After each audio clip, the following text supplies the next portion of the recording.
కొత్తమంత్రి రాజశేఖరం గారికి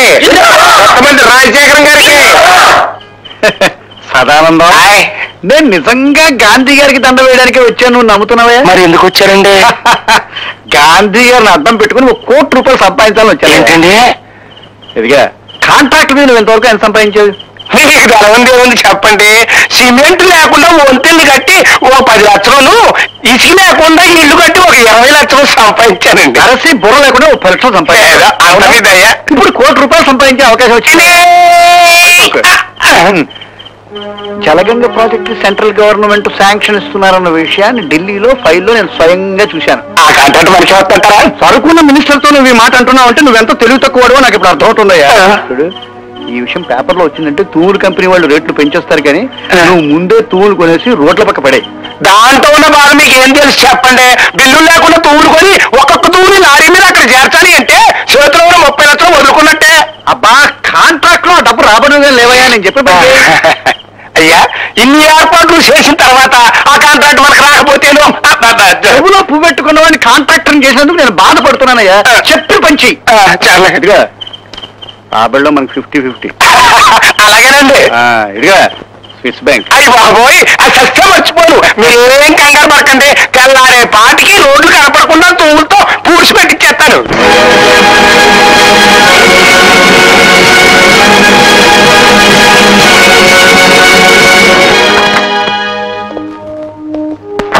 పెంచలయ్యా సార్, ఈ తూములో ఏదో ఫ్రాడ్ ఉందన్న అనుమానం. ఎందుకని మంచిది, నువ్వు వెళ్ళి డీసీపీకి సంగతి చెప్పిరా. కాంట్రాక్టర్ దౌర్జన్యం చేసే అవకాశాలు ఉన్నాయి. అలాగే సార్, వెళ్ళు.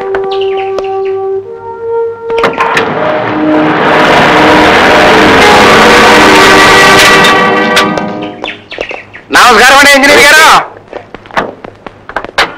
సదానంద గారు, ఈ పైపులు ఎక్కడన్నా చేయించింది మీరేనా? ఎవరండి, నేను కాకపోతే ఇంత ఖర్చు భరాయించగలిగినోడు ఈ ప్రాంతాల్లో కాంట్రాక్టర్ ఎవరన్నాడు చెప్పండి. మీ పరపతి గురించి నేను అడగలేదు. అనుమతి లేకుండా వీటిని ఎక్కడెందుకు ఉంచారు అని అడుగుతున్నాను. అంటే ఈ ప్రాజెక్టుకి మీరు టెండర్లు పిలిచినా ఆ కాంట్రాక్ట్ మరి నాకే వద్దు కదండి, అదేమాతో ఇచ్చానండి. ఇది మీకే వస్తుందని జోస్యం చెప్పారా? అవునండి, మా దగ్గర మీరు లంచం ఉంచుకుని ఆ కాంట్రాక్ట్ నా పేరుతో శాంక్షన్ చేయిస్తారని శిలక చెప్పింది. నీకు వచ్చేది కాంట్రాక్ట్ కాదు, జైలు శిక్ష. జైలు శిక్ష నాక? నువ్వేయిస్తావా? ఊరుకోవయ్యా, ఎవడ నింటే నిజం అనుకుంటాడు. కాసేపట్లో డీసీపీ ప్రతాపరావు గారు వస్తే నీకు అర్థమవుతుంది. ఈ ఇంజనీర్ గారు అనుకున్నంత పని చేశారా? ఈడు బతుకుంటే మనకు ఆ కాంట్రాక్ట్ రాదు, కానీ ఈయన్ని థ్రిల్ చేసేయండి.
పోలీస్ ప్రతాపరావు గారా?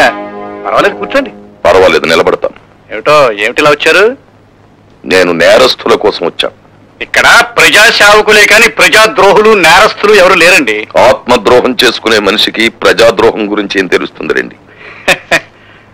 ప్రతాపరావు గారు, నా సంగతి మీకు తెలియదేమో. నేను పుట్టినప్పుడు నలుగురులాగా అమ్మ అమ్మ అనలేదట, అహింస అహింస అన్నంట. నేను అలాంటి గాంధీవాదిని. గాంధీ గారు వద్దన్న బ్రాందీ గ్లాసును చేత్తో పట్టుకుని నేను గాంధీవాదిని అని చెప్పడం మీకే చెల్లుతుంది. అది పదవిలో ఉన్నారు కనుక. ఇంతకీ ఏ విషయం గురించి మాట్లాడడానికి వచ్చారండి తమరు? ప్రాజెక్ట్ అసిస్టెంట్ ఇంజనీర్ తూముల దగ్గర దారుణంగా హత్య చేయబడ్డాడు. చాలా మంచివాడు పోయారయ్యా.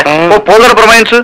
ఆ తూములు శాంక్షన్ లేకుండానే సదానందం గారు అక్కడ వేయించారని, ఆ తూముల తాలూకు కాంట్రాక్టు మీరు వారికి ఇప్పిస్తారని అనేక పత్రికలు రాశారు. అదే అదే ఎల్లో జర్నలిజం. దానికి మీరు ఎల్లో జర్నలిజం అని ముద్దు పేరు పెట్టుకోవచ్చు. కానీ ఆ ఇంజనీరు చచ్చిపోయే ముందు తన ఎర్రటి చిక్కటి రక్తంతో ఒక పేరు రాశాడు. ఏమని రాశాడండి? రాజా అని 2 అక్షరాలు. రాజశేఖరం గారు గాని ఆయన తాలూకు మనుషులను గాని రాసే ప్రయత్నం చేసి ఉండొచ్చు కదా. డీసీపీ గారు రాజా అంటే నేనేని ఎందుకు అనుకోవాలండి? రాజరాజ నరేంద్రుడు కావచ్చు, రాజగోపాల్ కావచ్చు, రాజవర్మ కావచ్చు, రాజనాల్ కావచ్చు, ఇలా 1,00,000 పేర్లు నేనే చెప్తాను. రాజశేఖరం గారు, మీరు 10 లక్షల మంది ఓటర్లను మోసం చేయగల సమర్థులే కావచ్చు. ఒక హత్య చేసి దాన్ని మసిపూసి మారేడుకాయ చేయగల అర్హుడే కావచ్చు. కానీ జీవితంలో దోషిని వదిలిపెట్టడం ఎరగని ఈ డీసీపీ ప్రతాపరావు మిమ్మల్ని నేరస్తులుగా రుజువు చేసే వరకు మీ నీడను వెంటాడుతూనే ఉంటాడు. గుర్తుంచుకోండి. అంటే ఈ డీసీపీ గారు కొంపేరికి తెస్తాడేమోనండి. నువ్వు అనుమానాలతో టైం వేస్ట్ చేయకు. ఆ చచ్చిపోయిన ఇంజనీర్ స్థానంలో వెంటనే మన మనిషి అపాయింట్ చేయాలి. అన్నట్టు జ్ఞాపకం వచ్చిందండి, మా బామ్మది ఒకడు ఇంజనీరింగ్ 3వ క్లాస్ లో పాస్ అయి ఉన్నాడండి. ఆడు పనికొస్తాడంటారా? మనకు కావాల్సింది చదువుకున్న సమర్థుడు కాదయ్యా, మనం చెప్పిన పనుల్లో చేసే చేతకాని వాడు. మరి డ్యాములు కడితే లటక్కలు కూలిపోయింది అనుకోండి, అప్పుడు నీకేం నష్టం అయ్యా? ప్రభుత్వానికి నష్టం, ప్రజలకు నష్టం. ఇంకా మాట్లాడేవంటే ఆ సీట్లోకి రావాల్సిన తెలివైన కత్తి లాంటి కుర్రాడికి నష్టం. అవునులేండి, ఆ నష్ట జాతకుడి గురించి మనకెందుకు. ఇంతకీ ఆ నష్ట జాతకుడు ఎవడంటావు?